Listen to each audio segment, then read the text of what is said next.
If you have no idea what you're doing in the kitchen, fantastic. Pull up a seat and let's get started.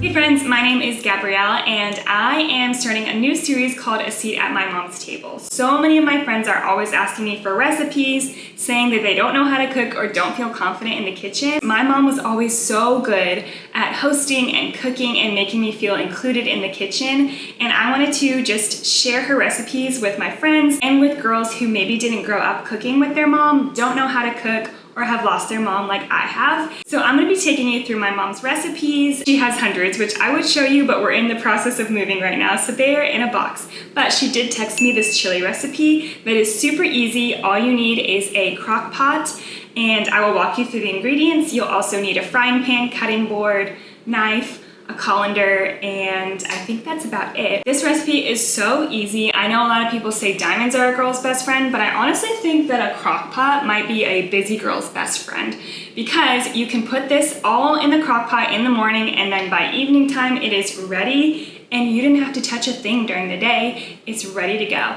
I'm gonna walk you through the ingredients list, and then I'm gonna show you step by step how to cook everything so you're not intimidated by any kitchen lingo or anything. This is literally for a beginner chef. If you have no idea what you're doing in the kitchen, fantastic. Pull up a seat and let's get started. I am using ground beef in my chili recipe. You can also use turkey or ground chicken. I'm using the ancestral blend from Force of Nature. I recommend using 1 pound to 1.5 pounds of ground beef. You'll need a can of chili beans. You'll need a can of dark kidney beans. You'll also need 2 20 ounces of tomato sauce or puree. I could not find 2 20 ounces at Publix, so I just grabbed a 29 ounce and a 15 ounce, and that should do the trick.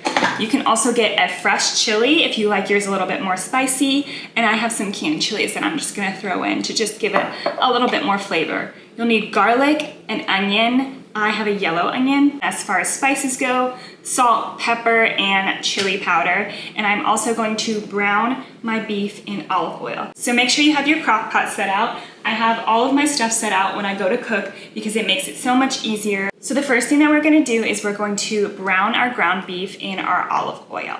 We're gonna set our stove to medium heat. When you are cooking, don't always jump to high on your stove. You definitely want medium heat. When you cook on high, you are more likely to burn something, for things to get stuck to the bottom of the pan. It is definitely a no-no. So we're gonna heat that up, and we're going to measure 2 tablespoons of olive oil into our pan. Next, I am going to add in a little bit of garlic into my pan. You can use fresh garlic as well. I just had this in the fridge, and I kind of just eyeball this. I just do like a nice little spoonful scoop in the middle just to give it a little extra flavor, but you don't want to overdo it. If you like a lot of garlic, go for it. So I'm going to move this all around the pan. You'll kind of start to see some small bubbles happening in your pan, and that is a good sign. We're just gonna throw this guy in there.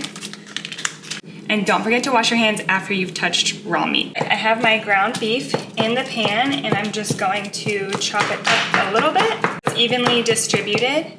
I'm just going to put a little bit of pepper, a little bit of salt on top, because you should season your food as you go. So we're gonna do a little bit of seasoning while this is cooking, and then we'll season it again once it goes in the crock pot. While that is browning on the stove, I recommend getting your colander and an old jar. I have like this old empty candle jar. That's what my mom used to use for your grease, because you don't want to put grease down your garbage disposal. So go ahead, put that in the sink, and then put the colander on top.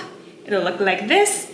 That's how we're gonna drain our ground beef. So you just wanna make sure that all the pink is getting cooked out of your ground beef. So just kind of let that do its thing. Keep an eye on it. We're gonna chop up our onion while we're waiting on this. First things first, we're going to peel our onion over the trash can, and make sure you leave the root on the onion. After I peeled the onion, I just came back over here to check on my ground beef, and I am just chopping it up a little bit more and flipping it over so it gets nice and brown. Like I said, we want to keep the root on the onion, but we want to take the front part off. So I'm just going to chop that part off and then slice it right down the middle. And then you just want to protect your fingers, so make sure that you have your 3 fingers to the front and then a finger behind. So if the knife comes down, you're not chopping your finger off. So I've got that cut in half, and then I'm gonna cut towards the root here.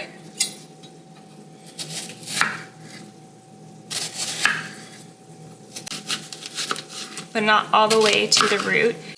So you're keeping the onion intact still. And then we are going to go along the top of the onion here.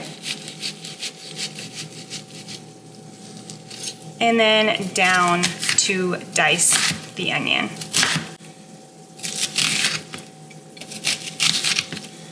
And it's okay if bits and pieces are flying off here. We are not a perfect kitchen. All you have to do is just go back and tidy up those little pieces. See, we've missed this little chunk here. It is simple and easy to go back and just chop up these little pieces we missed. And then you'll just kind of cut the root off of the bottom here and get rid of that guy.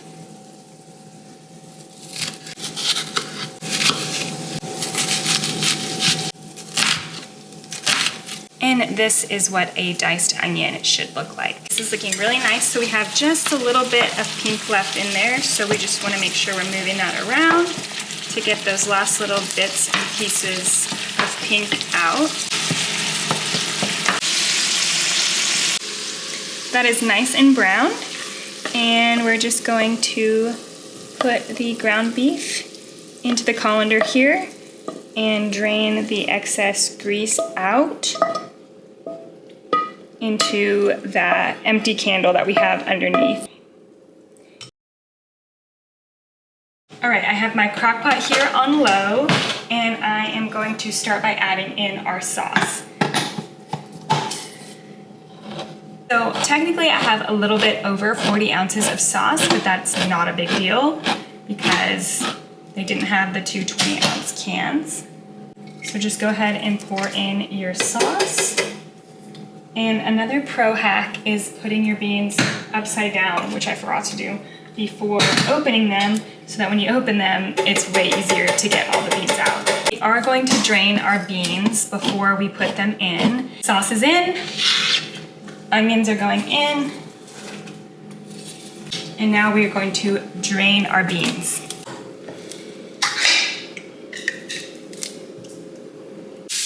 Kidney beans going in. And I'm going to give that a little stir. And then our ground beef is going to go in. And finally, our seasonings and our chilies. I have salt and pepper that I'm just going to eyeball, but you could probably do about maybe like a tablespoon of salt and pepper. You can always add more seasoning, so don't overdo it. So I'm just doing a couple handfuls of sea salt, not handfuls, but pinches. Basically coating the top with chili powder. Again, it's way easier to fix food that's under-seasoned than over-seasoned. So I just did that, and I'm gonna mix it up, and we're gonna let this simmer with a couple of the chili peppers in it, and then later we're going to taste test it and just see if it needs more salt and pepper. Okay. If you wanna leave these on the top, you can, so you're just getting some of the flavor, but if you like it really spicy, go ahead and put it on in there and let it all soak together. Lid goes on top. That's just gonna simmer on low for 6 to 8 hours.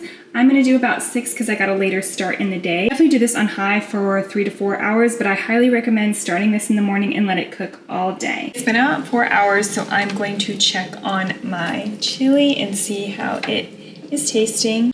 Obviously it's gonna be very hot, so please give it a second before you try your chili so you don't burn all your taste buds off, and then you won't be able to enjoy your chili. Good, more salt. This recipe turned out so good, you can top this with sour cream, cheese, bacon, green onions, whatever you want. Let me know if you guys enjoyed this, and I'll see you guys in the next video. Thanks for watching.